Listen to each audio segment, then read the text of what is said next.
जय सिया राम। मैं आचार्य राजेश श्री राम जन्मभूमि अयोध्या से। प्रिय दर्शकों, 15 मार्च को कई घटनाएं एक साथ घटने वाली हैं।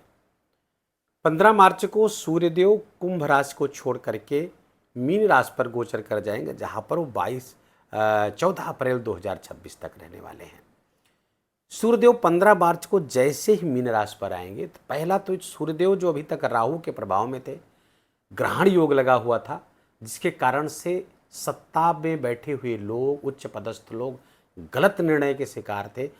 अति आत्मविश्वास के कारण बहुत सारे गलत निर्णय ले रहे थे, उससे मुक्ति मिल जाएगी। सूर्य ग्रहण योग से बाहर आ जाएंगे 15 अप्रैल को। ये बहुत बड़ी घटना घटेगी और इसका प्रभाव वैश्विक स्तर पर देखने को मिलेगा।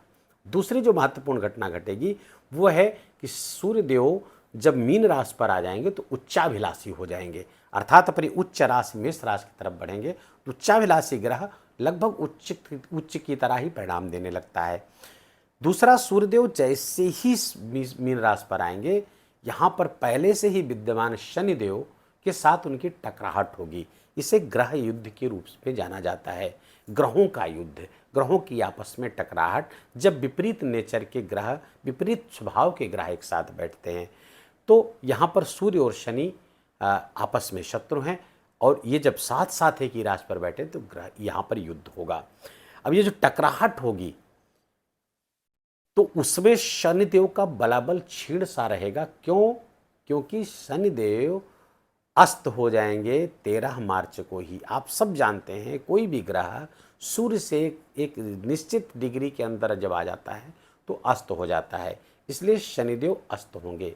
अस्त होने का अर्थ है कि सूर्य के प्रकाश में आ जाना, अर्थात सूर्य के प्रकाश में है उनका बलाबल क्षीण हो जाना, कम हो जाना, नगण्य सा हो जाना, इसलिए शनिदेव यहाँ पर अस्त हो जाएंगे। और शनिदेव का 22 अप्रैल तक अस्त होना, 13 मार्च से लेकर के 22 मार्च तक अस्त रहेंगे। सूर्यदेव आएंगे तो 15 मार्च को, लेकिन उसके पहले ही 13 मार्च को ही शनिदेव अस्त हो जाएंगे और 22 अप्रैल तक अस्त रहेंगे। शनिदेव का अस्त होना ये खगोलीय घटनाओं में बड़ी घटना मानी जाती है। शनिदेव जब अस्त होंगे तो कन्या राशि के जातकों को इसके सकारात्मक और नकारात्मक दोनों परिणाम प्राप्त होंगे, अर्थात अच्छा भी होगा आपके लिए और आपके लिए कुछ बुरा भी हो सकता है। क्या होगा? तो पहले तो शनिदेव के अस्त होने का परिणाम जान ले। तो आप जानिए, कन्या राशि के जातकों के लिए शनिदेव पंचम और षष्ठम के स्वामी होते हैं, पंचमेश और षष्ठेश होते हैं और सप्तम स्थान पर गोचर कर रहे हैं। शनिदेव का सप्तम स्थान पर गोचर करना अच्छा नहीं माना जाता। शनिदेव सप्तम स्थान क्या है? हमारा गृहस्थ जीवन है, हमारा व्यापार है, हमारी पब्लिक डीलिंग है, हमारा करियर, क्योंकि दसम से दसम पड़ता है तो हमारा करियर भी होगा, जीवन साथी का भी करियर होगा। तो शनिदेव जब से यहाँ आए हैं, कन्या राशि के जातकों को इन क्षेत्रों से प्रॉब्लम, जीवन साथी के स्वास्थ्य में समस्या, उनके साथ संबंध में समस्या। क्यों? क्योंकि रोग के स्वामी है और सप्तम चले गए, तो रोग कहाँ आया? सप्तम पर, जीवन साथी पर आ गया। तो जीवन साथी के साथ संबंध का गड़बड़ होना या फिर उनके स्वास्थ्य में गड़बड़ होना, पार्टनरशिप के व्यवसाय में गड़बड़ी, पार्टनर के साथ मतभेद, लड़ाई झगड़ा, या फिर व्यापार के क्षेत्र में भी समस्याएं यहाँ पर आती हुई दिख रही थी आपको। जैसे ही शनिदेव अस्त होंगे, 22 अप्रैल तक अस्त रहेंगे, इतनी चीज़ों में आपको बड़ी राहत मिलेगी। गृहस्थ जीवन की जो समस्याएं थी उसमें कम होगी, जीवन साथी से संबंधित, उनके स्वास्थ्य से संबंधित कोई समस्या थी उसमें आपको लाभ मिलेगा, करियर में आ रही हुई अड़चनों का समाधान होगा, व्यापार व्यवसाय में जो बाधाएं थी उसका समाधान होता हुआ दिख रहा है। जो मुश्किलें आपको सप्तम भाव से संबंधित थी, गृहस्थ जीवन, व्यापार आदि से, उसमें आपको बहुत राहत मिलेगी। 22 अप्रैल तक शनिदेव अस्त रहेंगे, तब तक आपको इसके लाभ के अवसर आते रहेंगे। दूसरा जो नुकसान होगा, ये तो लाभ हो गया, नुकसान क्या होगा शनिदेव के अस्त होने का? क्योंकि शनिदेव आपके पंचमेश हैं, योग कारक हैं, सप्तम स्थान पर गोचर कर रहे थे। सप्तम स्थान यद्यपि गृहस्थ जीवन के लिए तो अच्छा नहीं था, लेकिन चूंकि पंचमेश होकर के सप्तम गोचर कर रहे थे तो करियर के लिए बहुत शुभ था। ये नुकसान हो गया, करियर में कुछ खटपट की संभावनाएं बढ़ती हुई दिख रही हैं। किसके? जीवन साथी के करियर में प्रॉब्लम कुछ आ सकती है। और साथ ही साथ अपने संतान पक्ष से, संतान के भी करियर में संतान की भी प्रोग्रेस में कुछ समस्याएं शनिदेव के अस्त होने से, लेकिन चूंकि लंबा समय नहीं है इसलिए बहुत चिंता करने की ज़रूरत नहीं है। 22 अप्रैल तक ही है, 22 अप्रैल के बाद शनिदेव फिर से उदय हो जाएंगे और जो आ रही इस पंचम भाव से संबंधित आ रही समस्याओं का समाधान हो जाएगा। अब फिर से हम घूम के आते हैं सूर्य पर। सूर्यदेव का क्या प्रभाव होगा?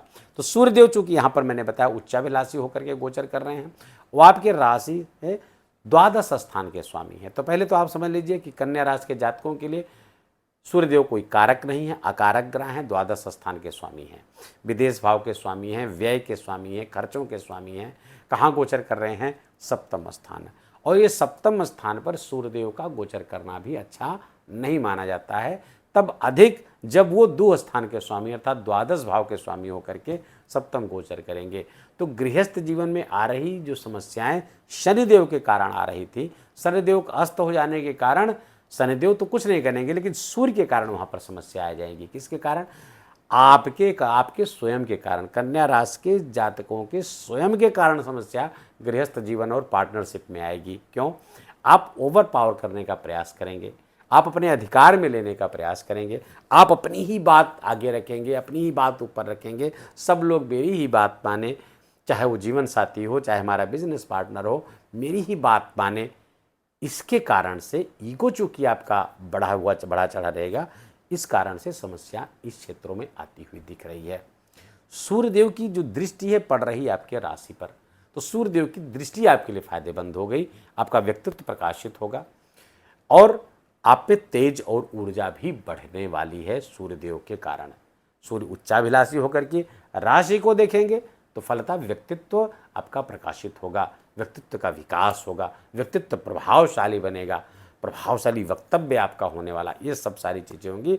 लेकिन जहाँ से समस्याएं बताया है वहाँ पर सावधानी बरतने की ज़रूरत है, वहाँ पर फोकस करने की ज़रूरत है, वहाँ पर अतिरिक्त ध्यान देने की आपको आवश्यकता रहेगी। आपके सप्तम स्थान पर सूर्यदेव गोचर करते हुए दो नक्षत्रों पर भी गोचर करेंगे।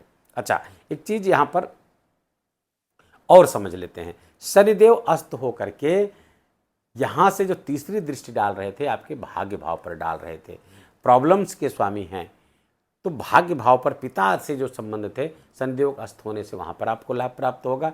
शनिदेव की सप्तम दृष्टि के कारण आपको थोड़ी सी प्रॉब्लम जो हेल्थ से संबंधित आ रही थी उसमें आपको राहत मिलेगी 22 अप्रैल तक। और दसम स्थान पर दृष्टि थी जो घर के वातावरण में पारिवारिक सुख में आमोद प्रमोद में जो समस्याएं आ रही थी उसमें भी आपको राहत मिलेगी।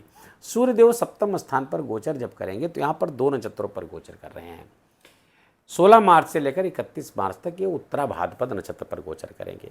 उत्तरा भाद्रपद नक्षत्र शनिदेव का स्वयं का नक्षत्र है। इसके जो अधिदेवता होता है आहिर्बुधन ने, जो बदलाव के परिवर्तन के देवता हैं। शनिदेव चूंकि अस्त रहेंगे और उनके नक्षत्र पर सूर्यदेव जब आएंगे तो ये अच्छी तरीके से यहाँ पर परिणाम आपको देंगे। उनके नक्षत्र चूंकि ये प्रभावशाली नक्षत्र है, ऊपर उठाने वाला नक्षत्र है, इच्छाओं को पूर्ण करने वाला नक्षत्र है, प्रबोधन का नक्षत्र है, तो पिछले दिनों जो गलत निर्णय हो गए थे उन निर्णयों पर आप समीक्षा करेंगे और जो निर्णय गलत हो गए तो उसको सुधारने का प्रयास करेंगे। 31 मार्च के बाद रेवती नक्षत्र पर आ जाएंगे सूर्यदेव। रेवती नक्षत्र 27 नक्षत्रों में से अंतिम नक्षत्र है, 32 तारों का नक्षत्र है, ऊर्ध्वमुखी नक्षत्र है, बहुत प्रभावशाली नक्षत्र है। यहाँ पर सूर्यदेव जब आएंगे तो एक कालचक्र पूरा करेंगे, क्योंकि पहला नक्षत्र है अश्विनी और अंतिम नक्षत्र है रेवती। तो सूर्यदेव यहाँ पर कंक्लूजन में आएंगे। सूर्यदेव अर्थात सत्ता, उच्च पदस्थ लोग, हमारे सुपीरियर्स, या देशों की राष्ट्र की बात करें तो राष्ट्राध्यक्ष, ये सब जो पिछले दिनों जो उठापटक चीज़ें चल रही थी या चल रही हैं, 31 मार्च के बाद वो एक निष्कर्ष तक पहुँचेंगी, एक अस्थायी समाधान निकलेगा, एक रास्ता निकलेगा आगे बढ़ने का रास्ता। तो इससे विश्व को बहुत राहत मिलेगी, पूरे वैश्विक स्तर पर इसका प्रभाव देखने को मिलेगा। कन्या राशि के जातकों के जीवन में आने वाली मुश्किलों का भी यहाँ पर रास्ता मिलता हुआ दिखेगा। सूर्यदेव अर्थात हमारी आत्मा, सूर्यदेव आत्मा के कारक हैं, वो सूर्यदेव आत्मा के द्वारा हमारी स्वयं की आत्मा यहाँ पर हमारे लिए अच्छे परिणाम लाती हुई दिख रही है।